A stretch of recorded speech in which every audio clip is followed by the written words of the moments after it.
Le 15 mai prochain, c'est la journée nationale non aux mesures de contrôle. Pouvez-vous nous expliquer pourquoi c'est si important une telle journée?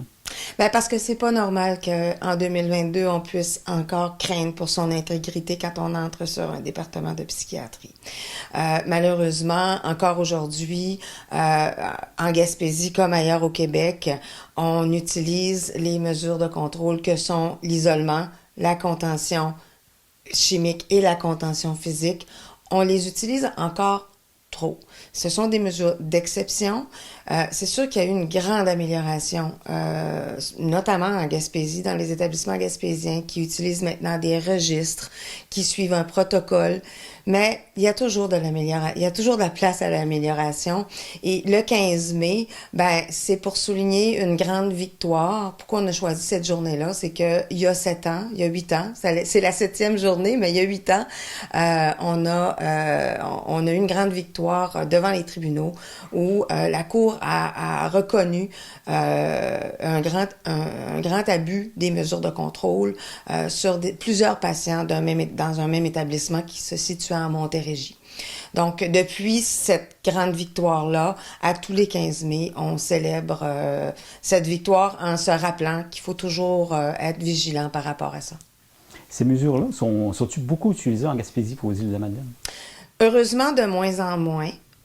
Mais encore, des fois, par manque des fois, on a trop on n'a pas assez de personnel soignant. Donc, une personne qui se désorganise, ben, si le personnel soignant est occupé ailleurs, il n'y aura pas le temps d'intervenir à temps. Et là, ben, quand c'est trop loin dans la crise, ben, on n'a pas le choix de contentionner ou d'amener en isolement. Donc, ben, pas le choix. Je veux dire, à un moment donné, ça devient dangereux pour le personnel soignant, puis pour la personnel même, si elle est vraiment trop désorganisée. Ben, en fait, on fait des demandes d'information à chaque année, puis on voit qu'il y a une tendance à la baisse. On voit que il y a un souci de les utiliser de moins en moins. On voit qu'il y a des registres qui sont tenus et que il y a des protocoles qui sont appliqués. De plus en plus.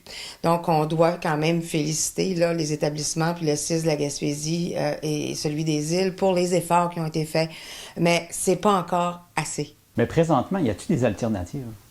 Oui, justement, quand on parle qu'on pourrait diminuer encore plus, c'est qu'il y a des moyens, des façons de faire qui ont fait leurs preuves à travers le Québec, à travers le monde, et qui fait que en agissant en amont, en donnant un environnement plus clément, la couleur sur les murs, des images calmantes, des intervenants sociaux qui vont être en appui à l'équipe de soins et qui vont être à l'affût d'un début de désorganisation, d'un début de crise et qui va pouvoir intervenir, d'avoir accès à une salle de musique, une salle de gym.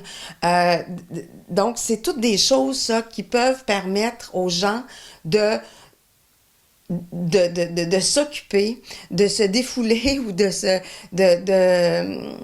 se sentir mieux et ainsi de moins aller vers les désorganisations qui mènent ultimement à l'utilisation de mesures de contrôle. Puis il faut se le dire, là, l'utilisation d'une mesure de contrôle comme la contention ou l'isolement, ça n'a rien de thérapeutique. C'est sûr, ça, c'est prouvé. Je veux dire, au contraire, ça va retarder la guérison.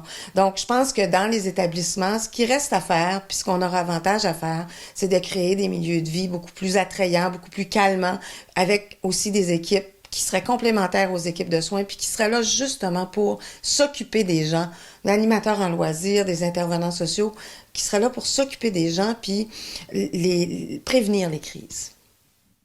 Dernièrement, vous avez fait une campagne spéciale dont des capsules qui ont été produites, qui sont disponibles présentement.